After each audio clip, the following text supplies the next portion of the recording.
In this video, I will show you how to transfer money from Wise to Maya. To do this, simply go and open up Wise, and from the home screen, first click on Send. Then from here, go and click on Add a Recipient. Now search for the Philippine Peso and select it. Then click Enter Bank Details. Then select if it's your Maya account, someone else's, or a business or charity.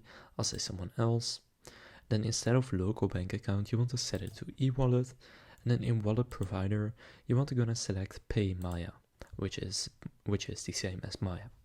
Then enter the full name of the account holder, the recipient's e-wallet number, and the recipient's city. After doing that, click Confirm, then choose the amount you want to transfer, and go and review all the details, and if it's correct, then pay for it, and then the money will be on its way to the Maya account.